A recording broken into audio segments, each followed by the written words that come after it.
Hi, welcome to Route 66, day number 118, and we're getting down to the end of the kingdoms.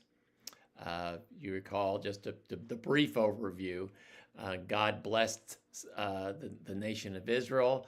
Saul reigned for 40 years. David reigned for 40 years. Solomon reigned for 40 years in the United Kingdom. After Solomon, because he had a divided heart toward God, God allowed the kingdom to be divided. The majority of them went to the north, and they claimed the name of Israel as their country. And then the southern tribes, the two in the south, the biggest one was Judah. They were called Judah. And kings came and went, and idolatry was horrible. If you recall, there was no good king in the northern tribes. None, zero. There were only 8 in the southern tribes. And these last 3 readings that we're going to have in 2 Kings, we're going to see the end of Israel, the northern tribes, and the end of Judah in the south. Today, we're going to read 2 Kings chapter 17 and 18, and the fall of Israel, the northern kingdom. After years of idolatry and disobedience, the northern kingdom falls to Assyria. Don't get that confused with Syria. Assyria starts with an A. The people are exiled. They're scattered all over the place. That's what Assyria did with their captives. And then they brought in foreigners to resettle the land. So there was a kind of a mixture of people. The chapter explains, however, that Israel's fall was due to rejecting God's covenant, worshiping idols, following the practices of the surrounding nations. God warned them. He removed the people that lived there because of how horrible they lived. And he said, if you start living like them, I'll remove you. And that's exactly what he did. Repeated warnings from prophets, and they refused to listen.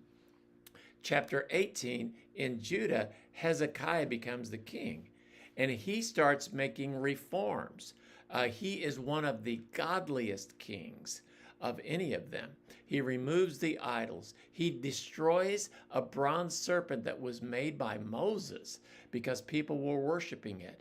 He led these people, Judah, in faithful worship. And when Assyria threatened Jerusalem, they went to Israel, got rid of them, and they came to Judah and threatened Jerusalem. He stood firm, he prayed, and God protected them, and God granted them victory.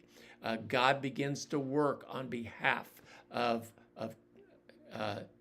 Hezekiah for Judah. So it's great. So a couple of lessons here that we can learn from the northern tribes.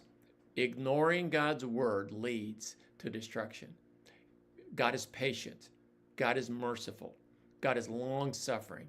But there is a point where our disobedience will lead God to remove us, to do something. When we turn from his truth, he eventually allows us to suffer the consequences of our disobedience. And disobedience always brings destruction. Obedience leads to blessing. So the simple lesson from this is obey God.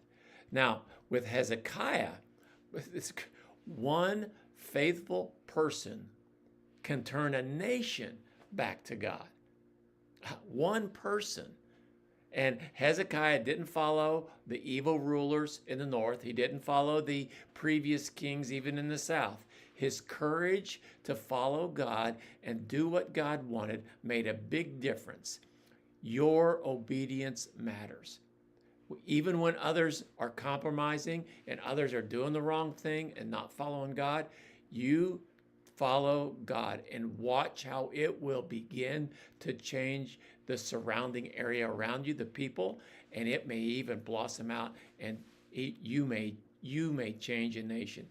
God doesn't need a big group of people. God doesn't even need a small group of people. Honestly, one person can make a difference, and maybe